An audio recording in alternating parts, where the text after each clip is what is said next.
Ngasi Manipur chaona demographic imbalance ama Laklibasi Myanmar ki Kanglon Kaina leppa leitana changshillakliba Chin Kuki Singinani haina Manipur Legislative Assembly ki hanagi Deputy Speaker Preshow Shimray na phongdorakli wafamasi lakliba tangkun mathoitagi mathang tha February ama fauba pangthokadaba tangkul eje katamnaunglong conference cum sports meet 2025 kamari leinana Kamjong district ki rihada leiba Lungrai Fung Ground Sangabagi Thoramda Mahakna Phongdokibane Ichamgi Advisor Nongthombam Rajendra Yauna Pangthokiba Thoramaduda Hanagi Deputy Speaker MK Preshow Shimray na hai Thoramaduga Mari Leidana Hanagi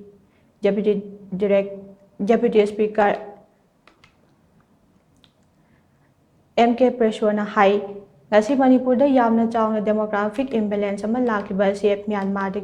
Kanglon Kaina leppa leitana changshillakliba Chin Kuki Singinani asigumba demographic imbalance asi indigenous people singi oinade yamna khudong thiningai oi maram aduna aikhoina problem asi control taunaba hona hobana achumba khongthang oigane masi haiduna hanadagi leiraklaba Kuki sing chatlo haibadi natte nauna Kanglon Kaina Manipur da changsillaklaga anoba khul kaya Changsillakliba aside thingpham thoe maduda tangdu leitaba hanjilakane natrabadi mapa lamgi sapu singna Manipur mache tana thuwaina ba amukso honarakane maram maduna aikhoi punna lingjal manana chatminaba mathau tai haina mahakna makha tana phongdokhi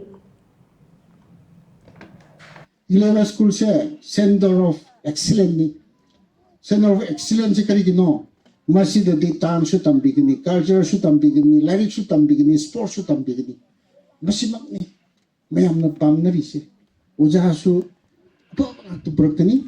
aduga satri sing sisu free win education bigito bigini. Kali gino, sotara ba tribal sing se, pukat na ba government na, central government na, Manipur government ki through the program mayam si paikali ini, clear the school si next year di suweda na.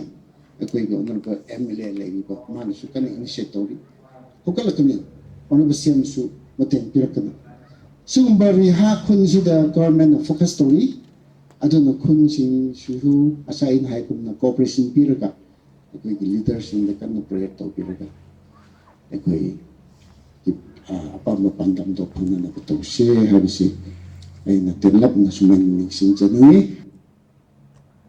Thauram aduga mari leinana social worker Nongthombam Rajendra na hai Haujik lamdam asida yelhomina taba furup amana Manipur ki saktam thugaina ba lan tarakliba se maitai khaktana thengnare Manipur ase maitai khaktagi natte iramdam Manipur ase maitai pangal amade naga yelhau furup singi sok manaba saruk yauribane Kuki singna Kanglon Kaina lam lausilakliba asige ayamba sarukte naga ichal inau singi lamne Manipur na statehood phanglaba matung khwaidagi sangna Manipur ki chief minister oiramliba ase tangkol furup ki luchingba amane Manipur ki lengaklon amade apunba ki saktam sagatpada tangkol singi achawa thodang lei maram aduna tangkol ichal inau singna so Manipur ki apunba saktam ngakpada lawpham thokpa thodang lawbiyo Haujik chathariba lana se maitai amade Kuki ani ki marakta oirabasu Kuki singi pandamde makhoigi oiba homeland ama semge haibane Kuki singna taliba dimana se da yellow furup amata yafam thokte maitai mutki badi yai adubo maitai mutpada Manipur kari ohewgani haibado khanbiyo Manipur ase ipaipu singi ikheng tana semlakpa leibakne asigumba leibak asi hekta thuwai bade kaidonungda oithokloi haina mahakna makha tana phongdokhi Maitai kaktana es naga kai khoga amatani lawrmani hujiki noi naga na lawni hentre sumro lamre haine ado asida loksan bai de je khoi maitai mu loksan bai te ba ai ki post de I khrabni kari ki no naga khoi na khoi amatani naga kai khoi lawrmaga tabi de na sawo si naga na lawaga maitai no to min le si kari ki no gok to se receipt to de se ai I khrabne ki post ta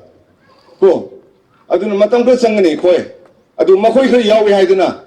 wakai ngang khara adu ada ngang mi khari yawi ara khoi dum la thong na di langani Manipuri nangai ka pulu khoi pulu kan ngadam ko aduna last ai ga appeal hanagi tangkhuloi biro Manipur ngapiro Manipur na khoi na ningtho weramani ojichu la oi biro hana da PS khoi nungai noksi chana na leisin makhoi su leisin no hatto di khoi chalan betai mesing hangkar pu di yaroina